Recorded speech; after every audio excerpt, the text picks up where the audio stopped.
Hello बेटा, आज हमें लागत वाला चैप्टर करवाती हूँ मैं तुम्हें दोबारा से। ध्यान से सुनना समझना। चलो स्टार्ट करते हैं। लागत होती क्या है? किसी वस्तु की निश्चित मात्रा का उत्पादन करने में जो खर्च होता है उसे लागत कहा जाता है। जैसे आपको भी पता होगा भाई, कोई वस्तु बनानी है तो उसके ऊपर जो टोटल खर्चा आएगा उसे ही हम उसकी लागत कहेंगे। लागत के प्रकार। लागत कई टाइप की होती है, जैसे वास्तविक लागत। वास्तविक लागत कौन सी है? किसी वस्तु का उत्पादन करने में किसी भी मनुष्य को जो दुख और परेशानी, चाहे वो शारीरिक हो या मानसिक हो, जितने भी कष्ट उठाने पड़ते हैं उसे वास्तविक लागत कहा जाता है। कभी कभी आदमी को रात रात भर जागना पड़ता है अपने काम की टेंशन में, कभी कभी भूखा भी रहना पड़ता है। तो ये इस प्रकार की जो लागत है वो वास्तविक लागत कही जाती है। स्पष्ट लागतें, ये वे लागतें हैं जो दूसरे व्यक्तियों को भुगतान में दी जाती हैं या जिनका भुगतान दूसरे व्यक्तियों को करना होता है। जैसे हम कच्चा माल खरीदते हैं तो हमें पैसे देने पड़ते हैं। अगर किसी से हम काम करवाते हैं, काम पे रखते हैं, तो उसको हमें सैलरी देनी पड़ती है। तो इस प्रकार की जो लागतें हैं वो होती हैं स्पष्ट लागतें। अगला है निहित लागतें। निहित लागतें वे लागतें हैं जिनका भुगतान दूसरों को नहीं करना पड़ता। वे स्वयं के साधनों की लागत है। जैसे व्यक्ति का खुद का मकान हो और उसमें ही वो काम करे तो उसको किसी को किराया नहीं देना पड़ेगा। अगर व्यक्ति खुद काम करे तो उसको किसी को सैलरी नहीं देनी पड़ेगी। अगर वह अपनी ज़मीन पर फैक्ट्री लगाता है तो उसे ज़मीन का किराया नहीं देना पड़ेगा। इस प्रकार की जो लागतें हैं जिनका भुगतान दूसरे व्यक्तियों को नहीं करना पड़ता वो निहित लागतें हैं। यानी कि मालिकों की स्वयं की जो वस्तुएं हैं उनका जब प्रयोग करता है वो सारी लागतें निहित लागतें कहलाती हैं। अगला है मौद्रिक लागत। वह लागत जिसका भुगतान मुद्रा के रूप में दूसरों को करना पड़ता है। मौद्रिक लागत 3 प्रकार की होती है: कुल लागत, औसत लागतें और सीमांत लागत। कुल लागतें यानी कि टोटल कॉस्ट। टोटल कॉस्ट होती क्या है बेटा? जो लागत की डेफिनेशन है वही कुल लागत है। किसी वस्तु की निश्चित मात्रा का उत्पादन करने में जो खर्च होता है उसे ही कुल लागत कहा जाता है। कुल लागत में 2 प्रकार की लागतों को जोड़ा जाता है। कुल लागतें 2 प्रकार की लागतें मिला के बनती है। एक तो जैसे कुल स्थिर लागतें यानी कि TFC कुल बंधी लागत, और दूसरी है TVC टोटल वेरिएबल कॉस्ट या कुल परिवर्तनशील लागतें। यानी कि कुल लागत में कुल बंधी लागतें और कुल परिवर्तनशील लागत का जोड़ है। कुल लागत में 2 प्रकार की लागतें शामिल हैं। एक तो कुल बंधी लागतें यानी कि TFC और दूसरी कुल परिवर्तनशील लागतें यानी कि TVC। कुल बंधी लागत किसे कहेंगे हम? कुल बंधी लागत वे लागतें जिनका उत्पादन की मात्रा में परिवर्तन के साथ साथ जिनमें कोई परिवर्तन नहीं होता। बंधी लागतें वे लागतें हैं जिसमें उत्पादन में परिवर्तन के साथ साथ परिवर्तन नहीं होता। चाहे उत्पादन 0 हो या अधिकतम हो, ये समान रहती हैं, एक जैसी रहती हैं, इनमें कोई परिवर्तन नहीं होता। कुल परिवर्तनशील लागतें टोटल वेरिएबल कॉस्ट वे लागतें जो उत्पादन में परिवर्तन के साथ साथ परिवर्तन होता रहता है। जब उत्पादन 0 होता है तो ये भी 0 होती हैं, और जब उत्पादन अधिकतम होता है तो ये भी अधिकतम होती हैं। यानी कि उत्पादन में परिवर्तन के साथ साथ इनमें भी परिवर्तन होता जाता है। इसके बाद है बेटा औसत लागत। औसत लागत किसे कहते हैं? किसी वस्तु की प्रति इकाई लागत को औसत लागत कहा जाता है। प्रति इकाई लागतें यानी कि एक वस्तु को बनाने में कितना कॉस्ट आई है, कितना खर्चा आया है एक वस्तु को बनाने में, वो होती है औसत लागत। और इस औसत लागत को हम AC से डिनोट करते हैं।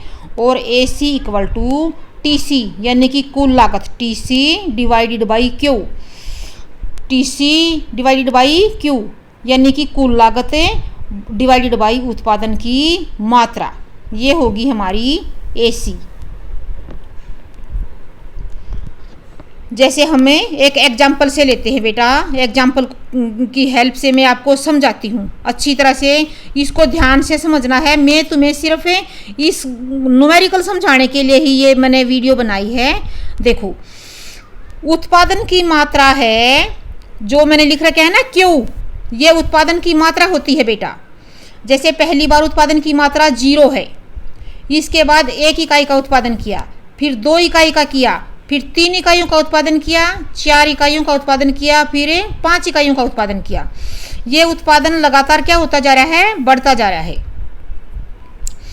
मैंने सबसे ऊपर ये फार्मूला लिखा है आपको, TC equal to FC plus VC, यानी कि TC में FC होता है बंदी लागतें और VC है परिवर्तनशील लागतें।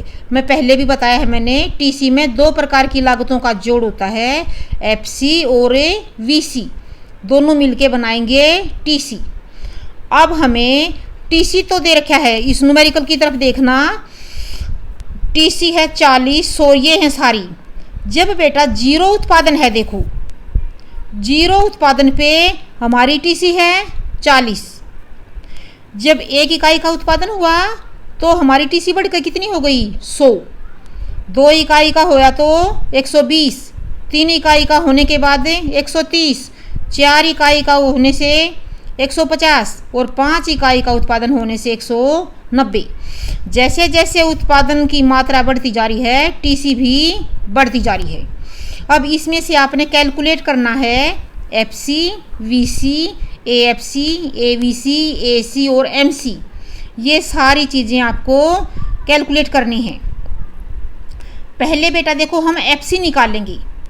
FC ये ध्यान रखना है बेटा, जब उत्पादन की मात्रा 0 है, 0 उत्पादन पे जितनी हमारी TC है, 0 उत्पादन पे जितनी हमारी TC है वही हमारी FC होती है। क्योंकि जब उत्पादन कुछ भी उत्पादन नहीं हो रहा, उत्पादन 0 है, तब भी हमारी टोटल कॉस्ट कितनी है, 40। तो चाहे उत्पादन हो चाहे उत्पादन ना हो, 40 रुपीज़ तो हमारे खर्च होने ही होने हैं। इसलिए जो 40 है ये हमारी FC है। ये याद रखना है, 0 उत्पादन पे जितनी TC होगी वो FC होती है। क्लियर? VC, अब ये मैं तुम्हें आपको नीचे बता देती हूँ।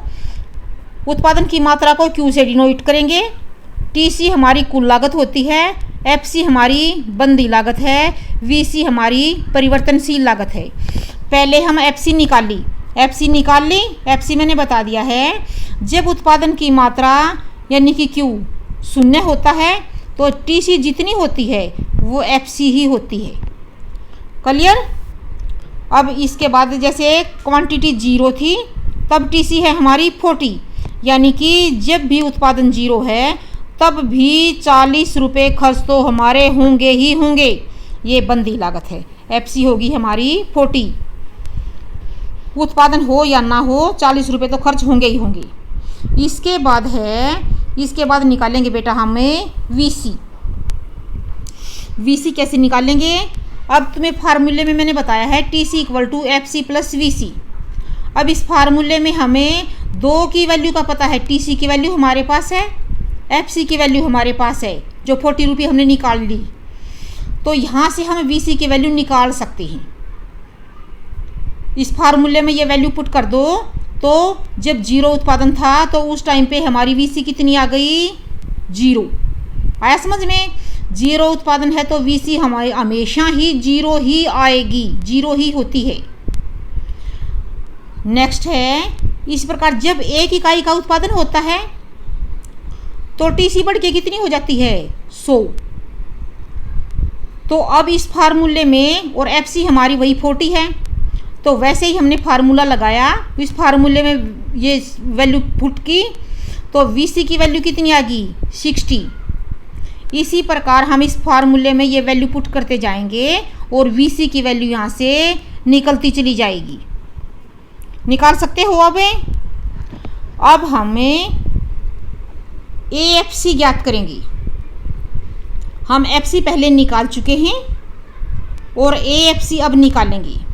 देखो बेटा, जिसके आगे हमने A लगाया है, किसके आगे A लगाया? FC के आगे। तो जिसके भी आगे A लगाएंगे उसको हम क्वांटिटी से डिवाइड करते चले जाएंगे, Q से डिवाइड करते चले जाएंगे। वो अपने आप AFC या कोई भी है, A जिसके आगे लगाएंगे सिर्फ उसमें Q से डिवाइड करना है उसको तुमने। अब FC के आगे A लगाया है तो FC को Q से डिवाइड कर दिया। FC थी हमारी शुरुआत में 0 उत्पादन था तब 40, और क्वांटिटी शुरुआत में कितनी है हमारी? 0, उत्पादन 0 था। तो पहली बार में AFC कितनी आई हमारी? इन्फिनिटी, क्योंकि हम अगर ऊपर कोई डिजिट है 0 से डिवाइड करते हैं तो उसको हम कैलकुलेट नहीं कर पाते, तो इसकी वैल्यू होगी इन्फिनिटी। ठीक है। जब 1 इकाई का उत्पादन होता है तो भी FC हमारी 40 थी। अब AFC निकालेंगे हमें, तो हम FC को, क्वांटिटी कितनी है? 1 इकाई का उत्पादन हुआ है, तो FC को हम 1 से डिवाइड करेंगे। FC थी 40 को 1 से डिवाइड किया तो कितनी आ गई? AFC 40। जब 2 इकाई का उत्पादन हुआ तो AFC कितनी बनेगी? FC तो फिक्स है, FC को कितने से डिवाइड करोगे? 2 से, तो 20 हो जाएगी। 40 को 2 से डिवाइड कर दिया। जब 3 इकाई का उत्पादन होता है तो हमने 40 को 3 से डिवाइड कर दिया। जब 4 इकाई का उत्पादन होता है तो 40 को 4 से डिवाइड कर दिया। 5 इकाई का उत्पादन है तो 40 को 5 से, क्योंकि FC बेटा हमारी 40 ही रही है लास्ट तक, इसलिए बारी बारी से इनको Q से डिवाइड करते जाओगे तो ये आ जाएगी हमारी AFC। आया समझ में? इसके बाद है जिसके आगे A लगाया जाता है, यानी कि औसत निकालना है, तो उसी को क्वांटिटी से या उत्पादन की मात्रा से हम डिवाइड कर देंगे। AFC निकालना हो तो हम FC को Q से डिवाइड कर दिया, AVC निकालना हो तो हमने VC को Q से डिवाइड कर दिया, और AC निकालना हो तो हमने TC को Q से डिवाइड कर दिया। क्लियर? अब इसके बाद ये हमने पूरा का पूरा क्वेश्चन न्यूमेरिकल सोल्व कर दिया है, और इसको ध्यान से समझना बेटा, मैं क्लियर बताती हूँ तुम्हें। देखो, FC तक तो मैंने बता दिया था तुम्हें। FC 40 होगी जब उत्पादन की मात्रा 0 है, तो FC जितनी, जो उत्पादन की मात्रा 0 है तो TC की जो वैल्यू होगी वही FC होगी। तो 40 हो गई हमारी लास्ट तक। इसके बाद VC फार्मूले की हेल्प से मैंने बता दिया है तुम्हें कैसे निकालना है, पिछले उसमें बताया है। तो हम क्या करेंगे, इसमें से TC में से और FC को निकाल देंगे, TC माइनस FC, तो क्या बचेगा हमारे पास से? VC। ये VC हमने निकाल दिया है।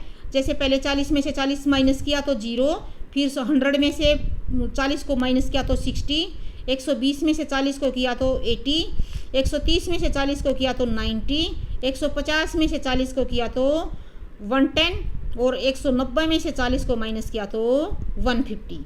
ये आ गई हमारी VC। अब बेटा हमने AFC निकालना है।